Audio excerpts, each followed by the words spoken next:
Hello, lovely people. It's Laurie. I'm so glad you joined me on my channel today. I wanted to wish you all a very happy 2019, and I hope you're ringing in the new year, doing some things that you really love or spending some time with some people you love.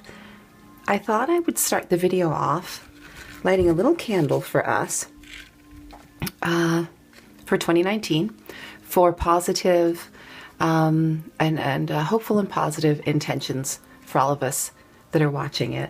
I think I'm going to just put a little bit of oil on the candle. I'm going to use, this is my pocket portable Balance essential oil. It's a grounding blend.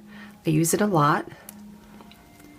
Keep it in my room, which is where my bedroom, which is where I'm filming right now. I'm just going to put a little bit of this grounding oil on the candle before I light it.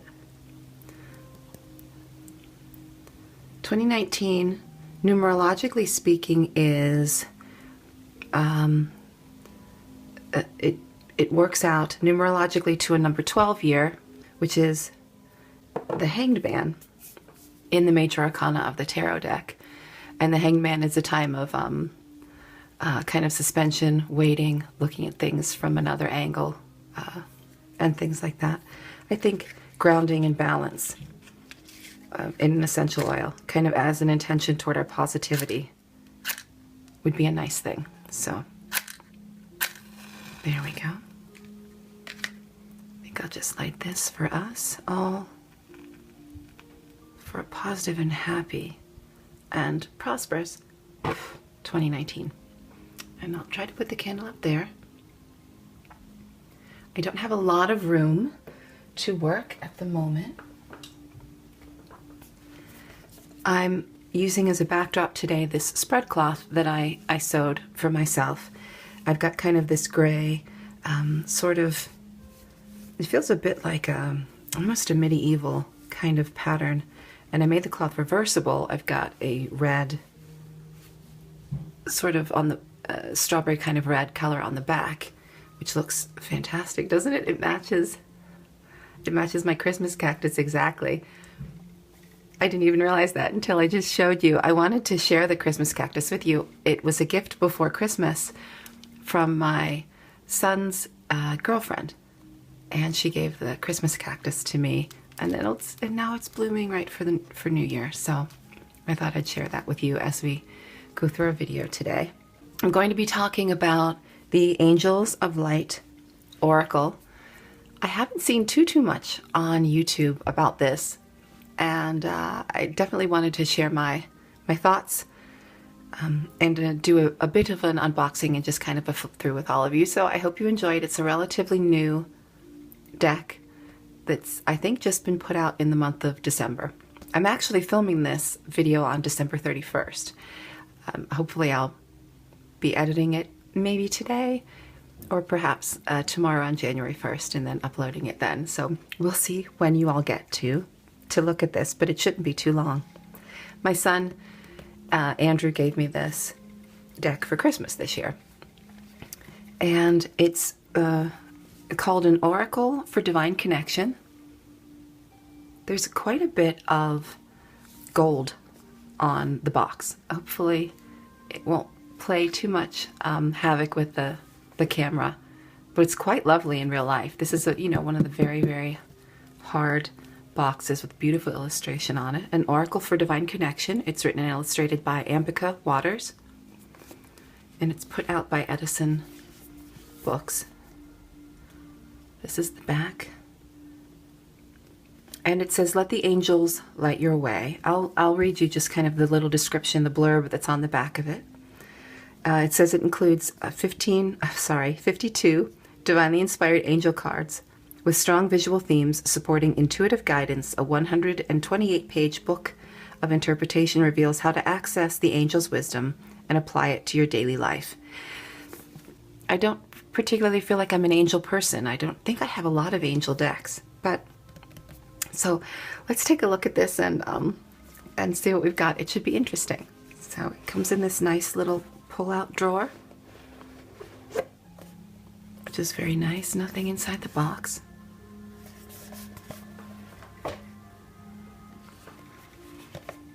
But I like a nice compact little box like this that's well made but small for fitting on the shelf, because I have rather short, low shelves where I keep my decks. So this is nice. It comes with a plastic insert, which is quite a bit nicer than the cardboard inserts, particularly because this one has the back on it. Very often with the cardboard inserts, once the cards are loose from their little belly band, they'll slide underneath and they're hard to keep together. But this is all one piece. So that's actually nice. I think I've seen this a few other times.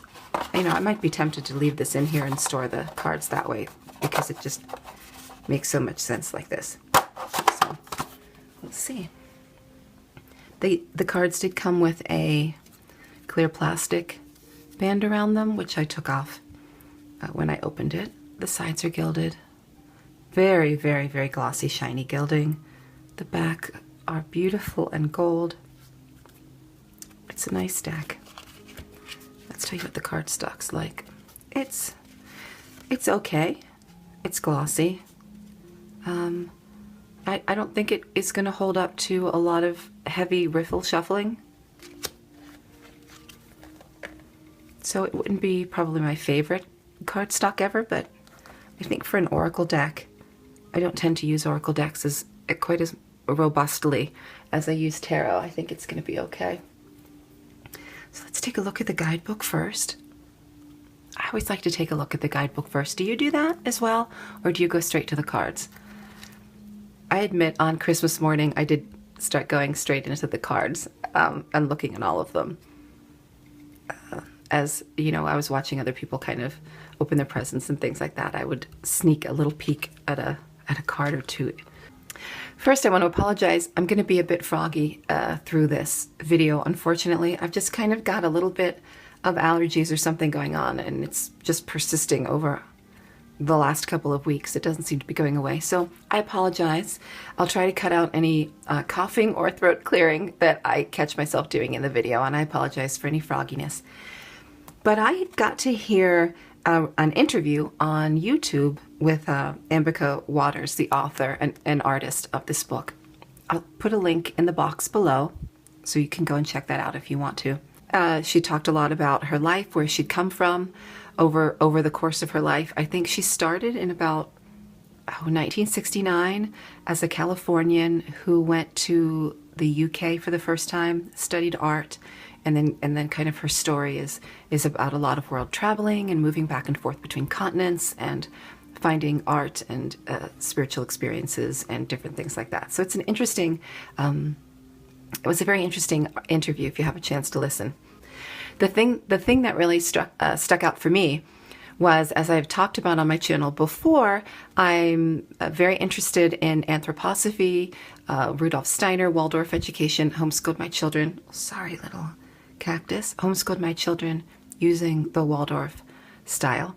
And so that always kind of perks my ears up. And it perked my ears up when the author, Ambika, said that she learned to do the type of painting that she did for this deck from a Waldorf school teacher. It's a wet on wet watercolor technique, which I do know how to do, and I did with our children when we were homeschooling. They did a lot of wet on wet watercolor painting. They can probably tell you about it. We had a lot of little stories when the kids were small and were first learning things, and you put a bit of blue on and then see if blue wants to play with yellow, and we kind of tell stories as we paint, and it's a lot of happy memories. So this was really lovely. I didn't actually even realize that when I put this deck in my Amazon wish list. I did get this from Amazon US. I didn't even realize that fact that she was that this was a specifically Waldorf school art kind of technique. I didn't know until later when I got a chance to listen to the radio interview. That was just kind of one of those nice, happy happenstance, and it made me love it even more. So here we've got the book. I'm just going to move the candle and probably bring it back in a little while. And she says we're going to have an intro. What is an oracle? Information about the angels of the light, using the cards. And it looks fairly simple. One of the things I wanted to share with you that I read earlier, she says in here, in order to receive the spiritual gifts of the angels. So she talks a lot about angels, and whether you are a big believer in angels and like to use them a lot, whether you don't believe in them or don't use them very often, I think there's going to be some use for everyone in this deck, and I'll show you as we go through a little bit. She says in order to receive their spiritual gifts and benefit from their grace, she's talking about angels, does not require a methodology or strict adherence to a religious principle. Angels don't take sides. Their understanding is that everyone has their own lessons to learn, and the power of the divine is there to help. They love us irrespective of what we have done or who we think we are. They love us when we are immature, egotistical, or depressed. They work to get through to our higher consciousness every way they can. When we fail to petition the spiritual realm for help, we become burdened with the gravity that negativity creates with its downward spiral. Our work is to harvest out this negativity to release anger, fear, doubt, and self-loathing, and stop resisting the angel's offer of goodness. The more we love ourselves and respect and honor our choices for good, the easier it is for them to align their spirit with ours. And so for me, kind of a way I like to think about angels as energies, as kind of universal energies that we all can identify with. So they may be energies of positive thought, or they may be, there may be energies of a particular kind of creativity or particular sorts of actions, intentions, emotions, especially feelings and things like that. And by personifying them and calling them an angel, it doesn't necessarily mean, I don't think we need to see it particularly as an actual physical angel, as much as sort of the embodiment of energies and concepts, thought forms, and things like that. And personifying thought forms, or even personifying, inanimate things, plants are not particularly, they're living. And you know what I mean, non-human, even personifying animals. I do that frequently. Do you do that too as well? I talk to my animals and speak for them. I talk to plants and speak for them. I tend to personify a lot of the non-persons that I come in contact with. And so personifying angel energy, it actually kind of fits with what I do otherwise. It isn't directly antithetical, even if I might feel like angels are a bit airy-fairy or something like that. Do you know what I mean? Part of me thinking it's sort of airy-fairy. At the same time, that's kind of a very nice thought. And how the oracle evolved was, she says here, at a very challenging time in her life when finances were low and her direction was less than certain, she desperately needed to lift her spirit, and she decided to paint. Painting is her therapy when she's tired or low or needs guidance, and she didn't intend to paint angels. But after laying paint on paper, she saw angelic forms emerging out of the colors and was immediately uplifted and curious, and left the paint to dry, returning the next day to see fully formed angels on paper. And then she took a crayon and traced their shapes, and then used gold and silver ink to glorify their presence. And after 3 months, she had 70 paintings. Then she realized it would make a wonderful oracle deck and began the task of assigning names and prayers and meditations to them. And that's the result of what we have. She showed it to others and encouraged her to keep doing the work. So we have, what is a divinatory oracle? So there's a bit in there, and then she gets to the part of the actual cards themselves. 52 different angels who will guide and support you in all your endeavors. Each page has the photo in black and white, an affirmation, the themes of that particular card, commentary on that card, meaning, and then a little prayer at the bottom. And it goes on thus for all of the cards. Angel of Healing, Angel of Happiness, and then she has some information in the back about using the cards, how to do single card readings, positive, negative readings for when you need to see both sides of a situation. So you can see that she isn't necessarily saying there's no such thing as negativity. She's just, I think this is sort of pros and cons. There's an angel of the week, past, present, and future spread. Then here's a spread that's, so sorry about that she calls the Tree of Life spread, to address your higher self's need to express its true nature. And this is basically an 8-card spread, the past, the present, the future. Ancestral forces, adversity, higher self, karmic forces, and victorious forces. And then she talks about how to interpret your reading. And I'll kind of just leave this here for a moment in case you'd like to freeze or pause and read it. I'll try to make sure it's very sharp on the, I'm filming on a phone. Hopefully that looks good for you all. Here's one called the Sacred Cross. This is for an overview of any situation or challenge you're currently facing. And then she shows you how you might interpret a sample reading. And that's the book. So it's quite a nice little softcover book. It looks excellent, and I'll probably peek in here at some of the meanings of the different cards as we go through. Okay. Okay, I think I'll just zoom in a bit. Because of the gloss on these cards, I'm afraid I'm going to get a lot of glare from the lamps. I'll move this candle out of the way, just in case that's causing any glare. So this is Angel of Free Flight. And in person, the lamination, it's not highly laminated. I've definitely had worse. It's sort of just a slight gloss on the card. I suppose because the colors and the illustrations are so muted and so very watercolory, they're not crisp. And for a matte finish to work, it seems to me that a lot of times the images need to be quite crisp. And because these are very organic and muted and kind of misty, I think the finish, the light gloss is probably necessary for the colors to really pop. And it's perfectly acceptable in person. I'm just looking. I think actually leaving them down here is probably a little bit better for you. So this is the Angel of Spiritual Exploration, the Angel of Inner Strength,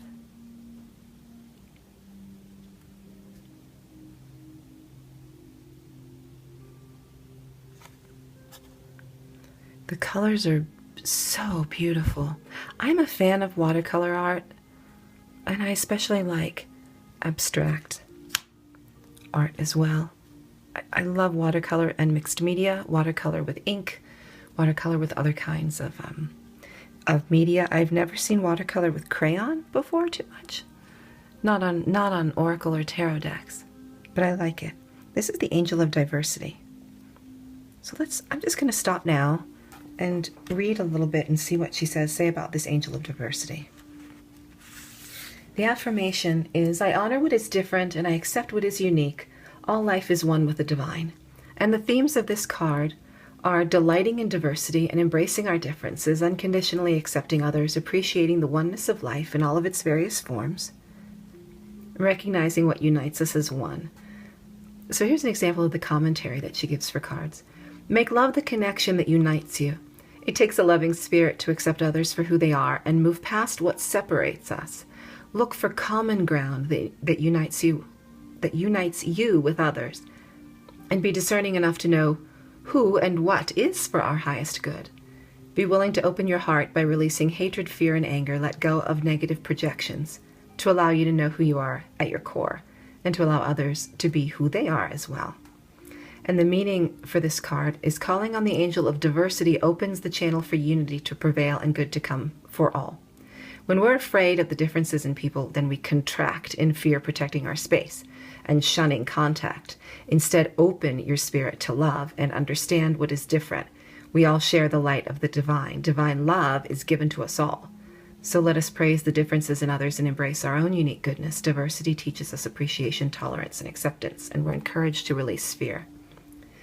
And the prayer is, Beloved Angel of Diversity, teach me to see what unites me with others rather than what divides and separates us. Let me experience the wonder and grace of diversity. Help me honor and accept what is unique about me. I pray for greater tolerance and a more accepting spirit and a greater courage in trusting the good in people everywhere. So that's an example, like right out of the book, of the way she phrases all the different things that are around, each card. This beautiful rainbow on this. So I think I'm going to talk, when I stop to look at a few more cards, on how I might adapt the information that's in the workbook, that's in the guidebook, for a less praying to angels sort of centric practice. Does that make sense? I'm not a particular person who would pray to angels, or even necessarily call on an angel of diversity, a spirit of diversity, or an intention of diversity. See, that works for me. So for me, I would simply just transpose in my mind or out loud, if I was saying it out loud, the word angel for the word spirit. Like, there's some other things that I would do kind of to make it more applicable for me, but I think I'll go through the cards, and I think I'll stop when it seems like a good idea, and I can talk about that and, try some things out as we look at the cards. So here is Angel of Sweet Delights, the Angel of Grace,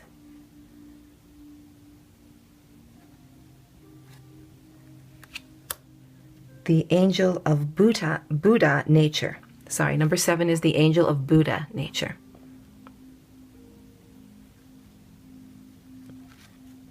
So you see that even though she's talking about angels, this doesn't seem to be a particularly Christian deck. It seems to be kind of just more of an angelology, angel-centered sort of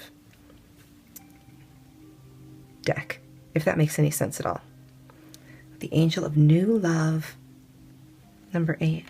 Number 9, the Angel of Mother Love. 10, the Angel of Sweet Shyness. I'm going to look at that because that's unusual, isn't it? You don't usually see something like shyness on an oracle card. I think most people who are shy feel like shyness is a detriment, like it's a bad thing. It's something they're trying to overcome. So to see it on an oracle card is quite interesting, and I just kind of want to see what she says about it. The affirmation for this is that I protect my inner light by honoring my sweet shyness. I shield my talents and gifts until I'm strong enough to share them with the world. I love that, you guys. I love that. Because think about that. I don't know, how many of you are introverts. I bet a lot of you are. I'm an INFJ. And Grace, my daughter Grace, who many of you know, I was going to say have met, quote unquote. And she's also an INFJ. And we've read before that INFJs are something like 1% of the population is an INFJ.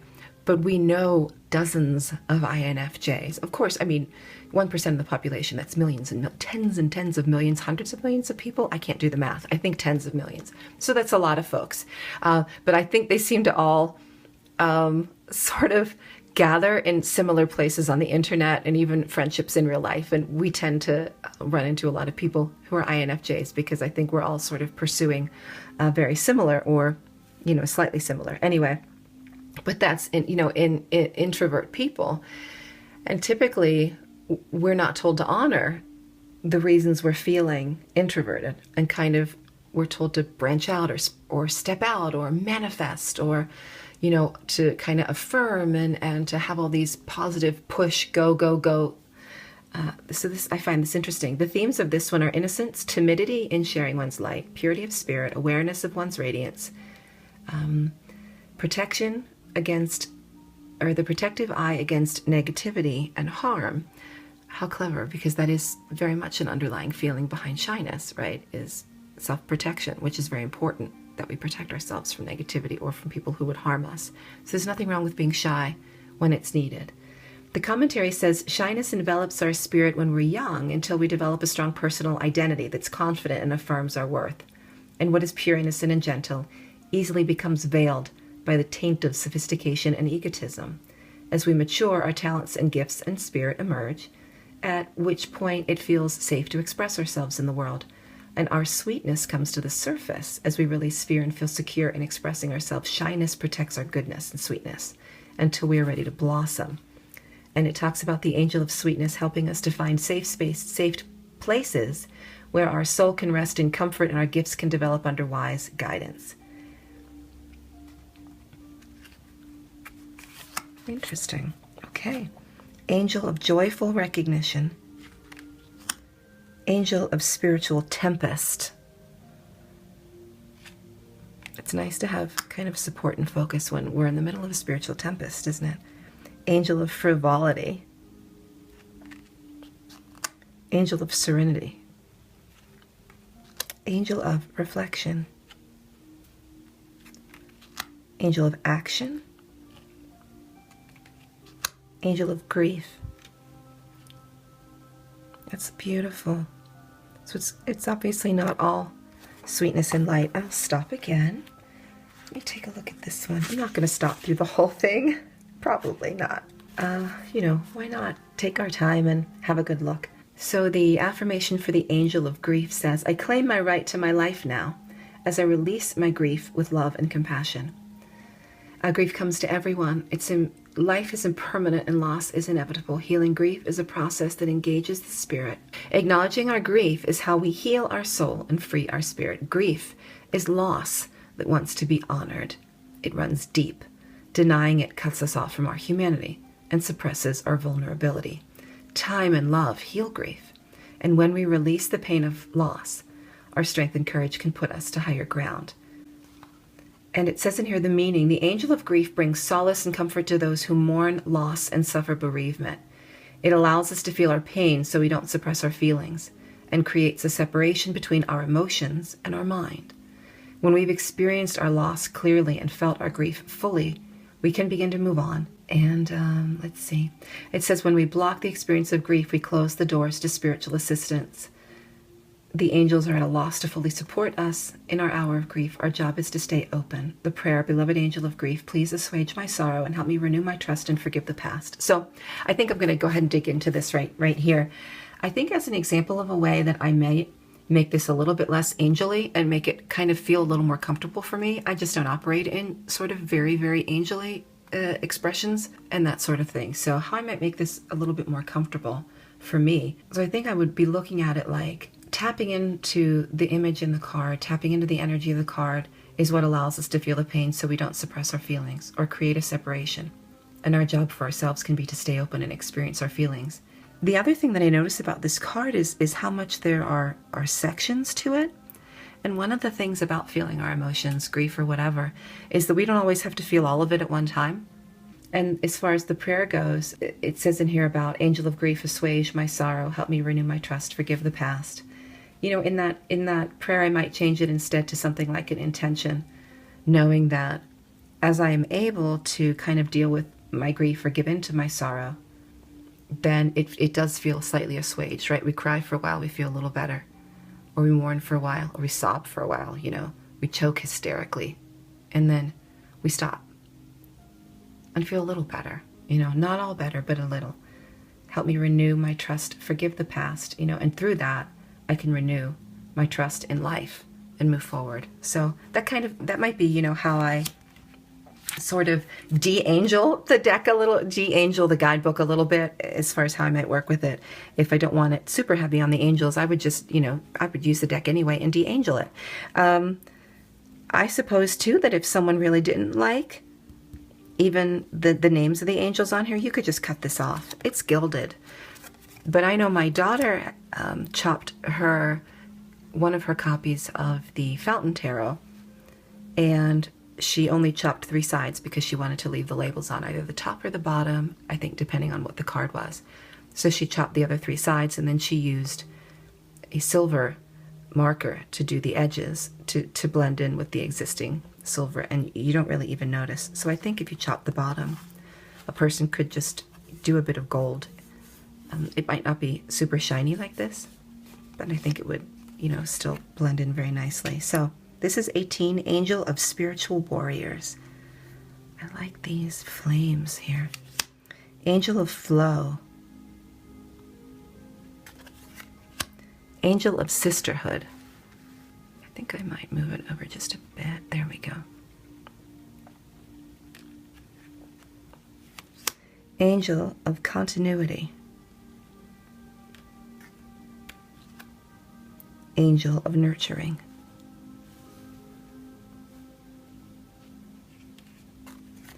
Angel of virtue. Angel of bliss. Angel of radiance. Angel of transformation. Okay. The angel of repose. These are really, really beautiful, beautiful cards. So pretty. Angel of blessing. Angel of femininity. I'm really tongue-tied today. I don't know why. Angel of masculinity. So there we go. One, I think, sort of masculine mention. Angel of stability. Angel of beauty.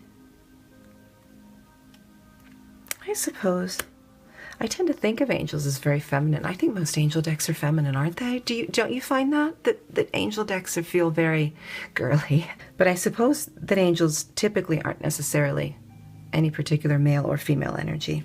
I still find them to be kind of girly, feminine energy.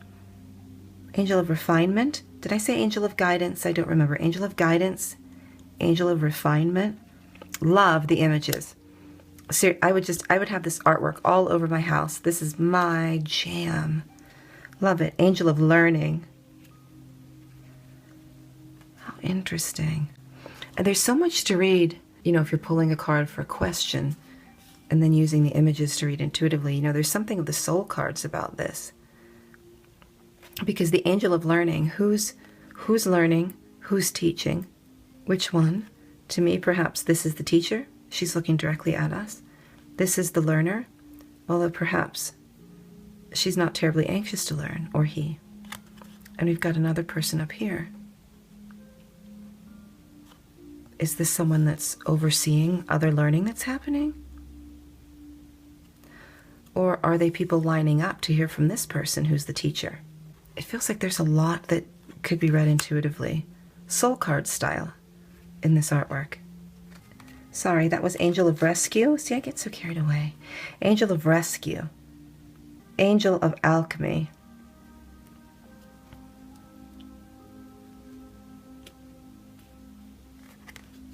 Angel of Faith. Angel of Fidelity. Angel of Listening. See if I can bring it closer for you here. Beautiful. Beautiful. Angel of Healing. Angel of Peace. I see a dove up here, as well as sort of a traditional angelic figure. Angel of Detachment. I want to know about that one.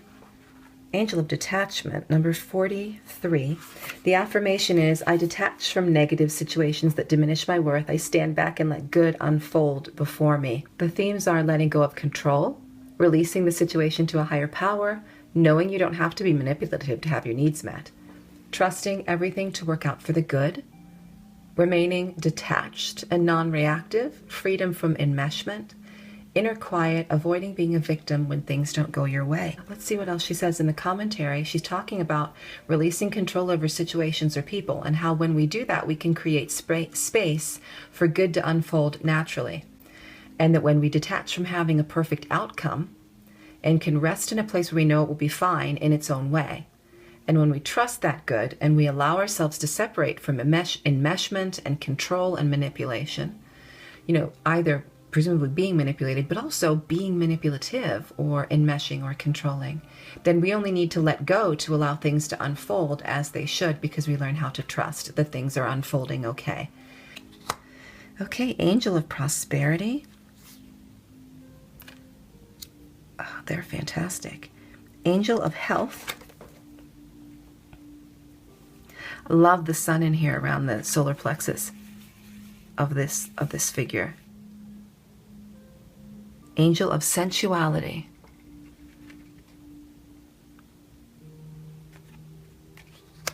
Angel of power. What an interesting illustration this is. Look, there's a woman over here.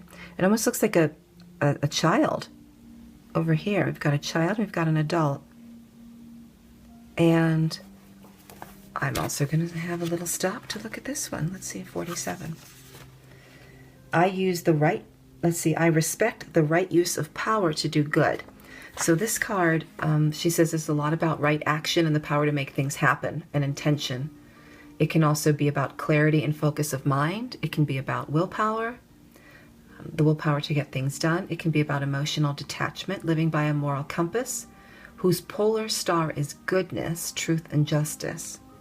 Okay, so let's read what she's looking at here, about how learning to use power for the highest good and how that develops maturity and awareness over time. We all need training and the opportunity for development in how to own our power and how to use power for the good, like the right use of power. Right use of power asks us to build up positive forces, enhance and create opportunities for goodness to express itself. Power moves things, people, situations, and events. We always have a choice of how to use power for the highest good. We just need help. Sometimes our guidance in owning our power and learning how to use it wisely. I really like that. I like that she doesn't shy away from, I've seen that in all the ones that I stopped to read. She's not shying away from kind of the pricklier or more uncomfortable aspects, even when it's in this guise of angels and gilding and gold and beautiful, that we can still kind of use a beautiful package in order to work on things that maybe aren't so beautiful. And, you know, not very long ago, I was watching Cosmic Creeper, Tegan, on one of her Instagram walkthroughs, and she talks specifically about the value of using a very pretty, sort of pretty, or a light color or airy-fairy deck in order to do shadow work, because how often it's easier to approach scary things, dark things, shadow things, things we don't want to look at. That's what makes them shadow. They inherently are things that we have looked away from for a long time.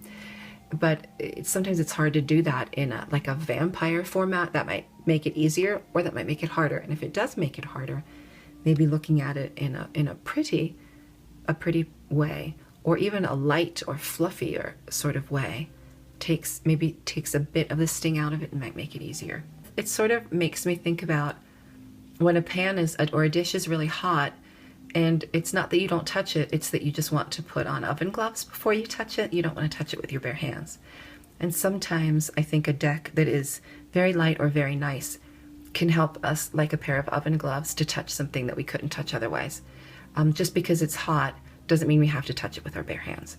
You know, it's okay if we touch it with oven gloves. Does that make sense? Just kind of good self-care.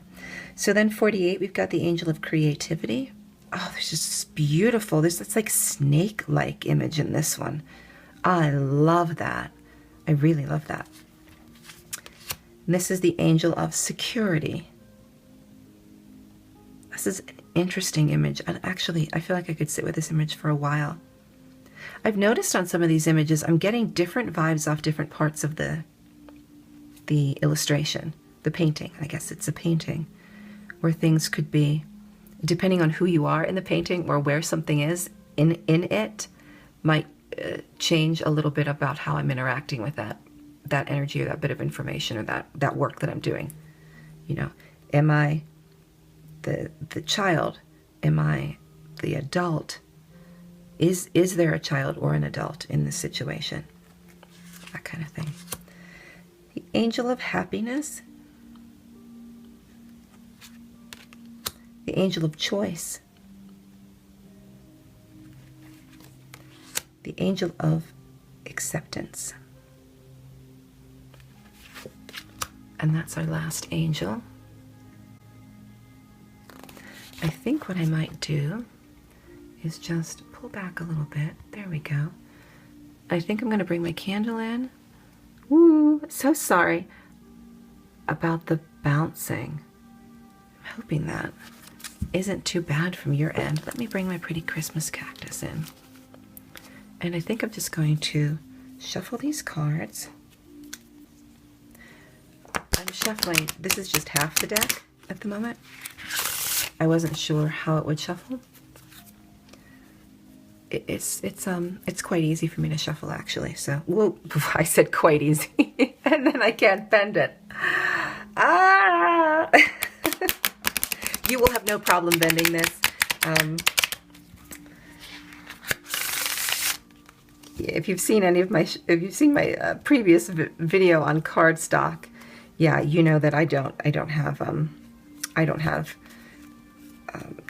you know, typical hand strength. So don't judge by whether I'm having difficulty shuffling it or not. What I will do, even with a deck like this, that's just, I'm sure this is quite buttery and quite easy for you all to shuffle. I'll still divide it up. And let me just pick a card for us. As we go into 2019, let's pick a card. You know, very often when I do a reading and I decide I'm going to pick a card for us all at the end, it turns out to be one of the cards that I like riffed on, you know, and I pulled out and read about and talked about for a while, and then I usually know that that's probably a good reason why we're supposed to be paying attention to that card. So let's just see what we've got here. Okay. And we've got the Angel of Acceptance, the very last card. Okay, so let's see what it says. I might just bring the gold in because isn't that pretty? Little shot there. So let's just have a look at this Angel of Acceptance. I don't think I'll read the whole thing out. The affirmation is, I accept myself with love. The themes are about accepting ourselves and others just the way we are, without feeling like we have to change or fix things, and accepting life as it is in its fullness, you know, kind of being grateful, knowing it's fine. It's such an important thing, isn't it, to know actually we're fine. We're actually okay. We're doing okay. Acceptance is a valuable asset for being happy. We accept ourselves at whatever stage of life we are, and we allow people to be who they are. We harvest out negative beliefs that limit our joy and accept the good that is ours to claim, because when we accept who we are with love, then we can find peace and life can become a little bit easier for us to open doors. When we accept ourselves, it helps the world to do the same. You know, I've never found that when we accept ourselves, it helps the world to do the same. What I have found is that when we accept ourselves, what the world thinks doesn't matter quite as much. And I don't say that as a person who's mastered that in any way. I say that as a person who's observed what it seems to look like when people accept themselves. It isn't that the world treats them differently. It's that the world can't hurt them. Does that make sense? The world can't hurt them anymore. And that's the difference. Acceptance allows us to get on with what's really important to us. And we can call on the Angel of Acceptance, she says, so you can kind of tap into this to free us from doubt or confusion or self-loathing, and to be able to accept ourselves and life as it is, which provides the ultimate freedom. Loving what is unconditionally is the psychological foundation for spiritual healing. This card asks us to accept ourselves fully as we are, with love and understanding, and have compassion for ourselves and compassion for others. When we fully accept ourselves, our life is more joyful to experience. I hope this walkthrough was helpful for you. I really enjoyed it, and I hope you liked it, whether or not you're planning on getting the deck. I hope you enjoyed looking at the beautiful images, beautiful paintings, and hearing some of the very nice affirmations and descriptions and things in the book. I hope this is one of your best years ever. And I look forward to talking with you again soon. Thank you again for watching. Bye-bye.